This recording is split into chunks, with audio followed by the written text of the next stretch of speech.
शुक्लाम्बरधरम् विष्णुम् शशिवर्णम् चतुर्भुजम् प्रसन्नवदनम् ध्यायेत् सर्वविघ्नोपशान्तये व्यासम् वसिष्ठनप्तारम् शक्तेः पौत्रमकल्मषम् पराशरात्मजम् वन्दे शुकतातम् तपोनिधिम् व्यासाय विष्णुरूपाय व्यासरूपाय विष्णवे नमो वै ब्रह्मनिधये वासिष्ठाय नमो नमः अविकाराय शुद्धाय नित्याय परमात्मने सदैकरूपरूपाय विष्णवे सर्वजिष्णवे यस्य स्मरणमात्रेण जन्म संसारबन्धनात् विमुच्यते नमस्तस्मै विष्णवे प्रभविष्णवे ॐ नमो विष्णवे प्रभविष्णवे श्रीवैशम्पायन उवाच श्रुत्वा धर्मानशेषेण पावनानि च सर्वशः युधिष्ठिरः शान्तनवम् पुनरेवाभ्यभाषत युधिष्ठिर उवाच किमेकम् दैवतम् लोके किम् वाप्येकम् परायणम् स्तुवन्तः कङ्कमर्चन्तः प्राप्नुयुर्मानवा शुभम् को धर्मः सर्वधर्माणाम् भवतः परमो मतः किम् जपन्मुच्यते जन्तुर्जन्म संसारबन्धनात् श्रीभीष्म उवाच जगत्प्रभुम् देवदेवमनन्तम् पुरुषोत्तमम् स्तुवन्नाम सहस्रेण पुरुषस्तततोत्थितः तमेव चार्चयन् नित्यम् भक्त्या पुरुषमव्ययम् ध्यायम् स्तुवन् नमस्यम् च यजमानस्तमेव च अनादिनिधनम् विष्णुम् सर्वलोकमहेश्वरम् लोकाध्यक्षम् स्तुवन् नित्यम् सर्वदुःखातिगो भवेत् ब्रह्मण्यम् सर्वधर्मज्ञम् लोकानाम् कीर्तिवर्धनम् लोकनाथम् महद्भूतम् सर्वभूतभवोद्भवम् एष मे सर्वधर्माणाम् धर्मोऽधिकतमो मतः यद्भक्त्या पुण्डरीकाक्षम् स्तवैरच्चेन्नरः सदा परमम् यो महत्तेजः परमम् यो महत्तपः परमम् यो महद्ब्रह्म परमम् यः परायणम् पवित्राणाम् पवित्रम् यो मङ्गलानाम् च मङ्गलम् दैवतम् देवतानाम् च भूतानाम् यो व्ययक्तिदा यतः सर्वाणि भूतानि भवन्त्यादियुगागमे यस्मिंश्च प्रलयम् यान्ति पुनरेव युगक्षये तस्य लोकप्रधानस्य जगन्नाथस्य भूपते विष्णोर्नाम सहस्रम् मे शृणु पापभयापहम् यानि नामानि गौणानि विख्यातानि महात्मनः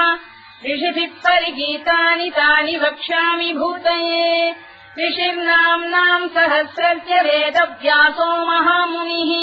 छन्दोऽनुष्टुप् तथा देवो भगवान् देवकीसुतः अमृताम् शुद्भवो बीजम् शक्तिर्देवकीनन्दनः कृतामाहृदयम् तस्य शान्त्यर्थे विनियुज्यते विष्णुम् जिष्णुम् महाविष्णुम् प्रभविष्णुम् महेश्वरम् अनेकरूपदैत्यान्तम् नमामि पुरुषोत्तमम् अस्य श्रीविष्णोर्दिव्यसहस्रनामस्तोत्रमहामन्त्रस्य श्रीवेदव्यासो भगवान् ऋषिः अनुष्टुप्छन्दः श्रीमहाविष्णुः परमात्मा श्रीमन्नारायणो देवता अमृतांशोद्भवो भानुरिति बीजम् देवकीनन्दनश्रेष्ठेति शक्तिः उद्भवः क्षोभणो देव इति परमो मन्त्रः धर इत्यस्त्रम् रथाङ्गपाणिरक्षोभ्य इति नेत्रम् त्रिसामासामजः सामेति कवचम् आनन्दम् परब्रह्मेति योनिः ऋतुः सुदर्शनकाल इति दिग्बन्धः श्रीविश्वरूप इति ध्यानम् श्रीमहाविष्णुप्रीत्यर्थे सहस्रनाम जपे विनियोगः ध्यानम् क्षीरोदङ्गप्रदेशे शुचिमणिविलसत्सैकते मौक्तिकानाम् मालाक्लुप्तासनस्थस्फटिकमणिनिभैर्मौक्तिकैर्मण्डिताङ्गः शुभ्रैरभ्रैरदभ्रैरुपरि विरचितैर्मुक्तपीयूषवर्षैः आनन्दीनः पुनीयादरिनलिन गदा शङ्खपाणिर्मुकुन्दः भूः पादौ यस्य नाभिर्विहरसुरनिलश्चन्द्रसूर्यौ च नेत्रे कर्णावाशा शिरोद्यौर्मुखमपि दहनो यस्य वास्तेयमब्धिः अन्तस्थम् यस्य विश्वम् सुरनरखगो भोगि गन्धर्वदैत्यैः चित्रम् रम्यते तम् त्रिभुवन वपुषम् विष्णुमीशम् नमामि। ॐ नमो भगवते वासुदेवाय। शान्ताकारम् भुजगशयनम् पद्मनाभम् सुरेशम् विश्वाधारम् गगनसदृशम् मेघवर्णम् शुभाङ्गम् लक्ष्मीकान्तम् कमलनयनम् योगिहृध्यानगम्यम् वन्दे विष्णुम् भवभयहरम् सर्वलोकैकनाथम्। मेघश्यामम् पीतकौशेयवासम् श्रीवत्साङ्कम् कौस्तुभोद्भासिताङ्गम् पुण्योपेतम् पुण्डरीकायताक्षम् विष्णुम् वन्दे सर्वलोकैकनाथम्। नमः समस्तभूतानामादिभूताय भूभृते अनेकरूपरूपाय विष्णवे प्रभविष्णवे सशङ्खचक्रम् सकिरीटकुण्डलम् सपीतवस्त्रम् सरसीरुहेक्षणम् सहारवक्षस्थलशोभिकौस्तुभम् नमामि विष्णुम् शिरसा चतुर्भुजम्।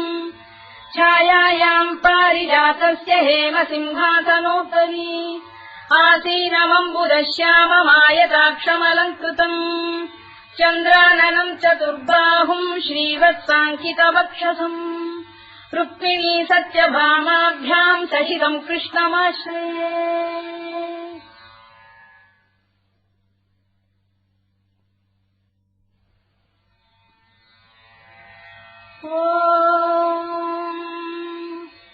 विश्वम् विष्णुर्वषत्कारो भूतभव्य भवत्प्रभुः भूतभृद्भावो भूतात्मा भूतभावनः भूतात्मा परमात्मा च मुक्तानाम् परमागतिः अव्ययः पुरुषः साक्षी क्षेत्रज्ञोऽक्षर एव च योगो योगविदाम् नेता प्रधानपुरुषेश्वरः नारसिंहवपुः श्रीमान् केशवः पुरुषोत्तमः सर्वः शर्वः शिवस्थाणुर्भूतादिर्निधिरव्ययः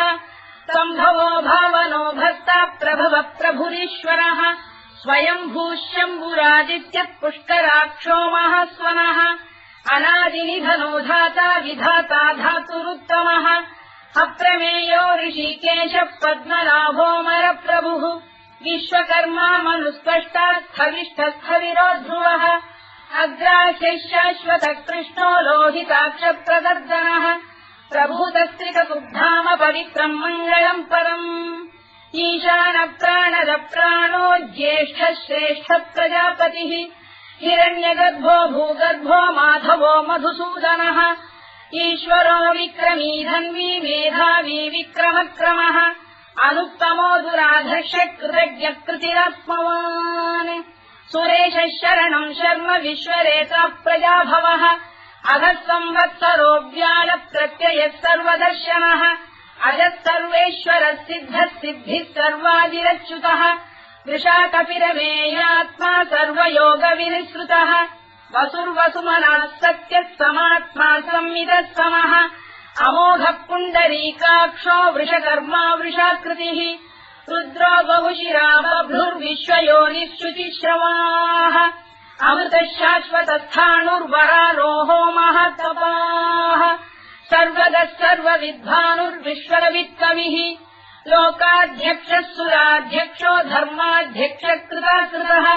चतुरात्मा चतुर्व्यूहश्चतुर्दंष्टश्चतुर्भुजः भ्राजिष्णुर्भोजनम् भोक्ता सहिष्णुर्जगदादिजः अनघो विजयो जेता विश्वयोनिः पुनर्वसुः उपेन्द्रो वामनः प्रांशुरमोघः शुचिरूर्जितः अतीन्द्रः सङ्ग्रहः सर्गो धृतात्मा नियमो यमः वेद्यो वैद्यः सदा योगी वीरः माधवो मधुः अतीन्द्रियो महामायो महोत्साहो महाबलः महाबुद्धिर्महावीर्यो महाशक्तिर्महाद्युतिः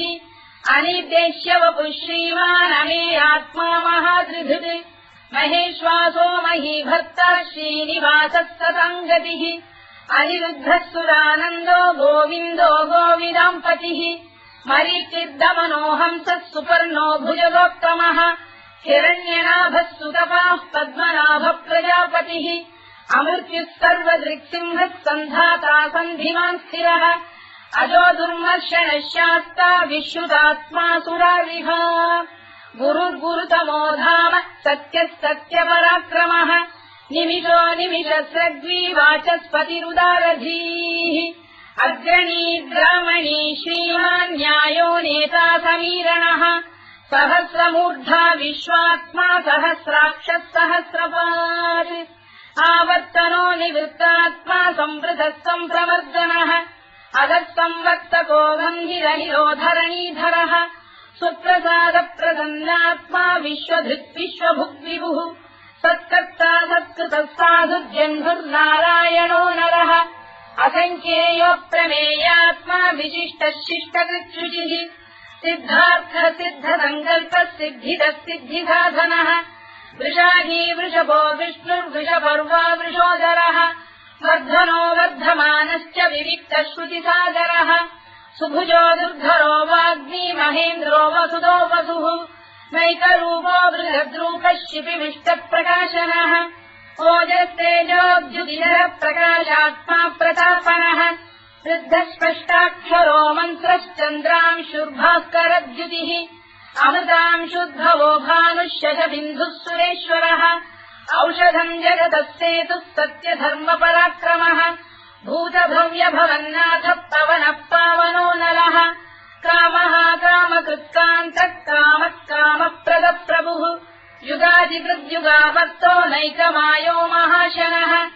अदृश्यो व्यक्तरूपश्च सहस्रजिदनन्तजित्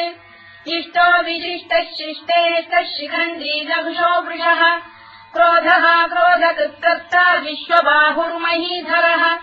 अच्युतः प्रतिथः प्राणः प्राणदो वासवानुजः अपाम् निधिरधिष्ठानमप्रमत्तप्रतिष्ठितः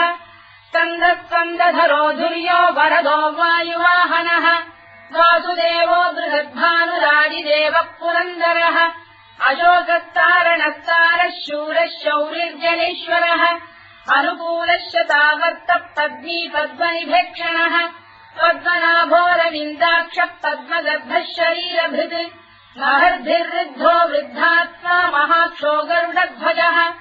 अतुलः शरभो भीमः समयज्ञो हविर्हरिः सर्वलक्षणलक्षण्यो लक्ष्मीवान् समितिञ्जयः विक्षरो रोहितो मार्गो हेतुर्दामोदरः सः महीधरो महाभागो वेगवानमिदाशनः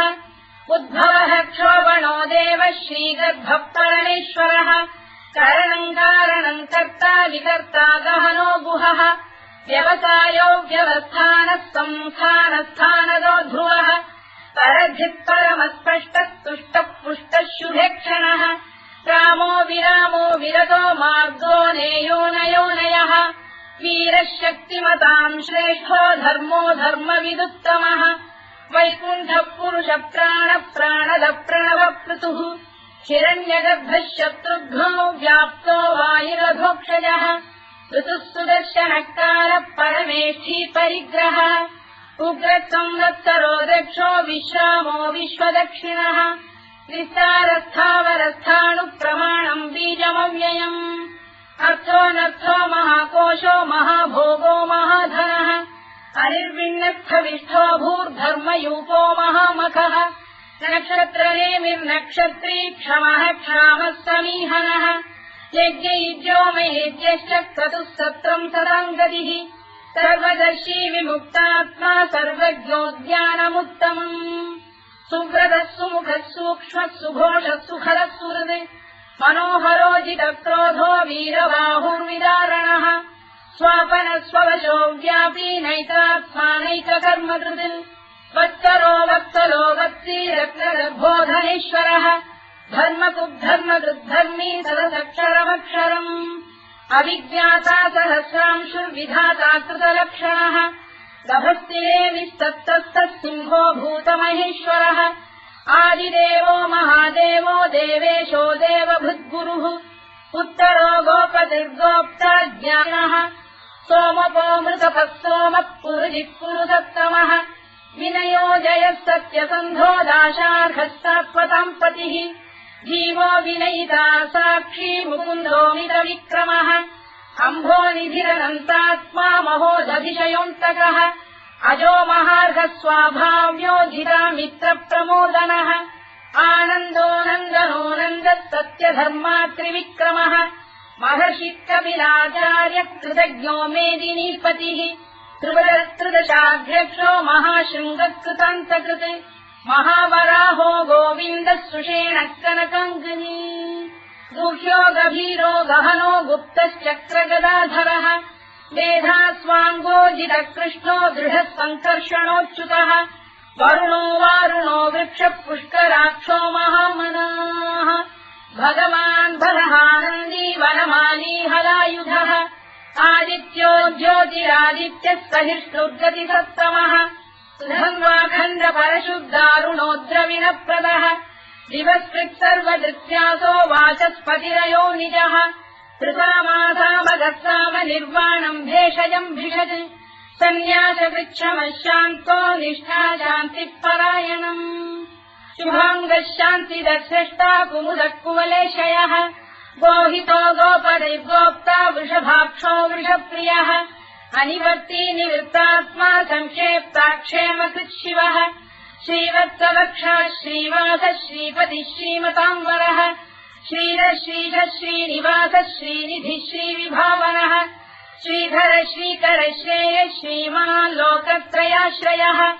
स्वक्षस्वङ्गः शतानन्दो नन्दिर्ज्योतिर्गणेश्वरः विदितात्मा विधेयात्मा तत्कीर्तिच्छिन्न संशयः उदीर्णः सर्वतश्चक्षुरनीशः शाश्वतस्थिरः भूषयो भूषणो भूतिर्विशोकः शोकनाशनः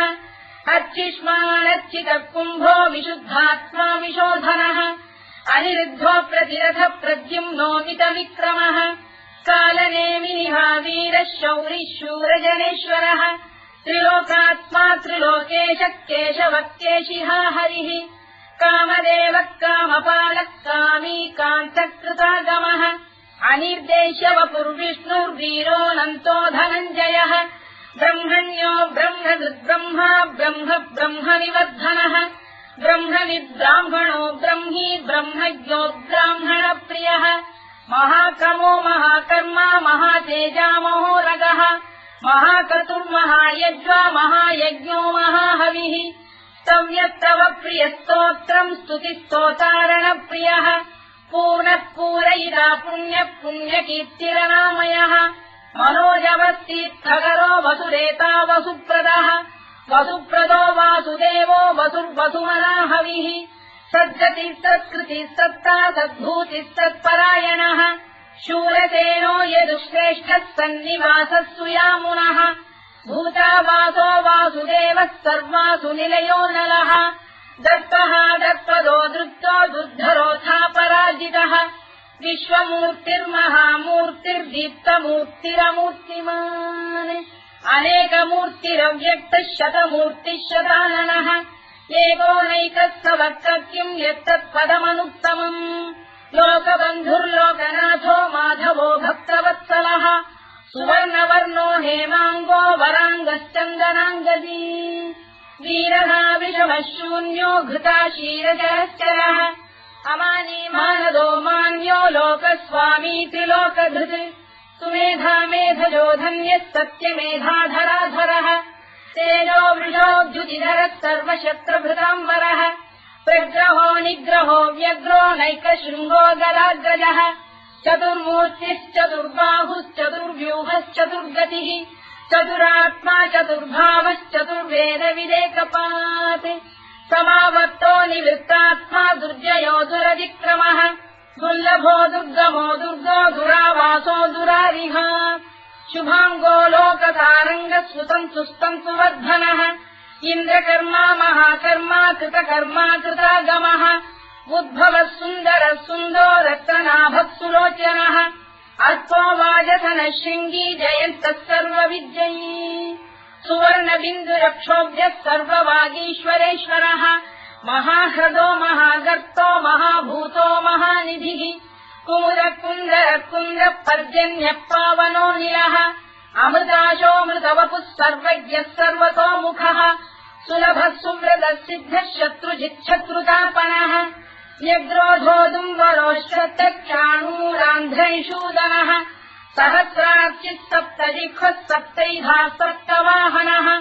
अमूर्तिरनघोचिन्त्यो भयगृद्भयनाशनः अणुबृहत्कृशस्थूलो गुणभृन्निर्गुणो महान् अधृतस्वधृतस्वास्य प्राग्वंशो वंशवर्धनः भारभृत्कथितो योगी योगीशः सर्वकामदः आश्रमश्रवणः क्षामः सुपर्णो वायुवाहनः धनुर्धरो धनुर्वेदो दण्डो दमयिता दमः अपराजितः सर्वतः नियन्ता नियमो यमः सत्त्ववान् सात्विकः सत्यः सत्यधर्मपरायणः अभिप्रायप्रियार्होः प्रियकृत्प्रीतिवर्धनः विहायतगतिर्ज्योतिः सुरुचित्कुतभुक्विभुः रविर्विरोचनः सूर्यः कवितारविलोचनः अनन्तो हुतबुद्भोक्ता सुखदो नैकजोऽग्रजः अनिर्विण्णः सदामर्षी लोकाधिष्ठानमद्भुतः सनातनतमः कपिलः कपिरव्ययः स्वस्तिदः स्वस्तिकृत् स्वस्ति स्वस्तिभुक् स्वस्ति दक्षिणः अरोग्रः कुण्डलीचक्री विक्रम्यूर्जितशासनः शब्दातिकः शब्दसः शिशिरः शर्वरीकरः अक्रूरप्रेषलो दक्षो दक्षिणः क्षमिणाम्बरः विद्वत्तमो वीतभयः पुण्यश्रवणकीर्तनः उत्तारणो दुष्कृतिः पुण्यो दुःस्वप्ननाशनः वीरः रक्षणः सन्तो जीवनः पर्यवस्थितः अनन्तरूपोऽनन्तश्रीर्जितमन्युर्भयापहः चतुरश्रो गभीरात्मा विदिशो व्यादिशो दिशः अनाधिर्भूर्भुवो लक्ष्मी सुवीरो रुचिराङ्गदः जननो जनजन्मादिर्भीमो भीमपराक्रमः आधारनिलयो धाता पुष्पहासप्रजागरः ऊर्ध्वरः सत्त्वथाचार प्राणः प्रणवप्रणः प्रमाणम् प्राणनिलय प्राणभृत्प्राणजीवनः तत्त्वम् तत्त्वविदेकात्मा जन्ममृत्युजरातिगः भूर्भुवः स्वस्तरुस्तारः सविता प्रपितामहः यज्ञो यज्ञपतिर्यज्वा यज्ञाङ्गो यज्ञवाहनः यज्ञभृद्यज्ञकृद्यज्ञी यज्ञभुक्यज्ञसाधनः यज्ञान्तकृद्यज्ञगुह्यमन्नमन्नाद एव च आत्मयोनिः स्वयम् जातो वैखानः सामगायनः देवकीनन्दनः स्रष्टा क्षितीशः पापनाशनः शङ्खबृन्नन्दकी चक्रीशाङ्गधन्वा गदाधरः तथाङ्गपाणिरक्षोभ्यः सर्वप्रहरणायुधः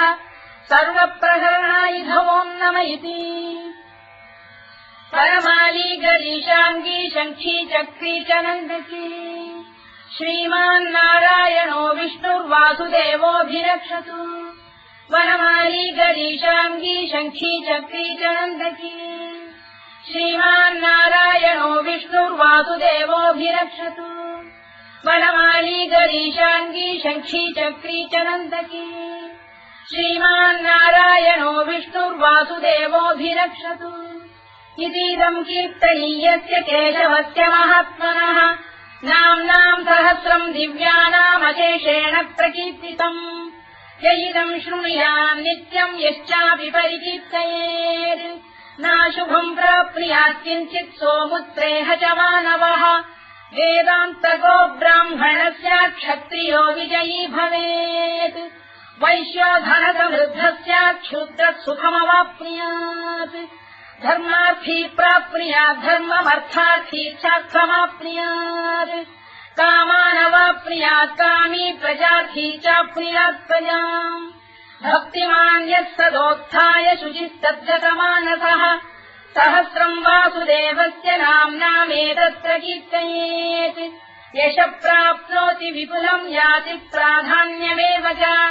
अचलाम् श्रियमाप्नोति श्रेयः प्राप्नोत्यनुत्तमम् न भयम् क्वचिदाप्नोति वीर्यम् तेजश्च विन्दति भवत्य रोगोद्युतिमान् बलरूपगुणान्वितः रोगात्तो मुच्यते रोगात् बद्धो मुच्येत बन्धनात् भयान्मुच्येत भीतस्तु मुच्येतापन्न आपदः दुर्गाण्यतितरस्याशु पुरुषः पुरुषोत्तमम् सुवन्नाम सहस्रेण नित्यम् भक्तिसमन्वितः वासुदेवाश्रयो मर्त्यो वासुदेवपरायणः सर्वपापविशुद्धात्मा याति ब्रह्म सनातनम् न वासुदेव भक्तानामशुभम् विद्यते क्वचित् जन्म मृत्युजरा व्याधि भयम् नैवोपजायते इमम् स्तवमधीयानः श्रद्धा भक्ति समन्वितः युज्येतात्मसुखक्षान्ति श्रीधृति स्मृतिकीर्तिभिः न क्रोधो न च मात्सर्यम् न लोभो न शुभामतिः भवन्ति कृतपुण्यानाम् भक्तानाम् पुरुषोत्तमे द्यौस्तचन्द्रार्कनक्षत्राखम् दिशो भूर्महोदधिः वासुदेवस्य वीर्येण विधृतानि महात्मनः ससुरासुरगन्धर्वम् स यक्षोरगराक्षसम् जगत्वशे वत्ततेदम् कृष्णस्य सचराचरम् इन्द्रियाणि मनो बुद्धिः सत्त्वम् तेजोबलम् धृतिः वासुदेवात्मकान्याहुः क्षेत्रम् क्षेत्रज्ञ एव च सर्वागमानामाचार प्रथमम् परिकल्पते आचारप्रभवो धर्मो धर्मस्य प्रभुरच्युतः ऋषयपितरो देवा महाभूतानि धातवः जङ्गमाजङ्गमम् चेदम् जगन्नारायणोद्भवम् योगो ज्ञानम् तथा साङ्ख्यम् विद्या शिल्पादिकर्म च वेदाः शास्त्राणि विज्ञानमेतत् सर्वम् जनार्दनात् एको विष्णुर्महद्भूतम् पृथग्भूतान्यनेकशः त्रीन् लोकान् व्याप्य भूतात्मा भुङ्क्ते विश्वभुवव्ययः इमम् स्तवम् भगवतो विष्णो व्यासेन कीर्तितम् पठेद्य इच्छेत् पुरुषः श्रेयत् प्राप्तुम् सुखानि च विश्वेश्वरमजम् देवम् जगतः प्रभुमव्ययम् भजन्ति ये पुष्कराक्षम् न ते यान्ति पराभवम् ओन्नमयिति अर्जुनोवाच पद्मपत्रविशालाक्ष पद्मनाभसुरोत्तम भक्तानामनुरक्तानाम् त्राता भव जनार्दन श्रीभगवानुवाच यो माम् नाम सहस्रेण स्तोतुमिच्छति पाण्डव सोऽहमेकेन श्लोकेन स्तुत एव न संशयोऽन्नम इति व्यासोवाच वासनाद्वासुदेवस्य वासितम् भुवनत्रयम् सर्वभूतनिवासोऽसि वासुदेव नमोऽस्तु ते वासुदेव नमोऽस्तु ओन्नम इति पार्वत्युवाच केनोपायेन लघुना विष्णोर्नाम सहस्रकम् पठ्यते पण्डितैर्नित्यम् श्रोतुमिच्छाम्यहम् प्रभो ईश्वरोवाच श्रीराम राम रामेति रमे रामे मनोरमे सहस्रनाम तत्तुल्यम् राम नाम वरानने श्रीराम राम रामेति रमे रामे मनोरमे सहस्रनाम तत्तुल्यम् राम नाम वरानने श्रीराम राम रामेति रमे रामे मनोरमे सहस्रनाम तत्तुल्यम् राम नाम वरानने राम नाम वराननमोन्नम इति ब्रह्मोवाच नमोऽस्त्वनन्ताय सहस्रमूर्तये सहस्रपादाक्षि शिरोरुबाहवे सहस्रनाम्ने पुरुषाय शाश्वते सहस्रकोटियुगधारिणे नमः सहस्रकोटियुगधारिणे नमोऽन्नम इति सञ्जय उवाच यत्र योगेश्वर कृष्णो यत्र पार्थो धनुर्धरः तत्र श्रीविजयो भूतिर्ध्रुवानीतिर्मतिर्मम श्रीभगवानुवाच अनन्याश्चिन्तयन्तो मां ये जनाः पर्युपासते तेषाम् नित्याभियुक्तानां योगक्षेमम् वहाम्यहम् परित्राणाय साधूनां विनाशाय च दुष्कृताम् धर्म संस्थापनार्थाय सम्भवामि युगे युगे आर्ता विषण्णाः शिथिलाश्च भीता घोरेषु च व्याधिषु वर्तमानाः संकीर्त्य नारायण शब्दमात्रम् विमुक्तदुःखाः सुखिनो भवन्तु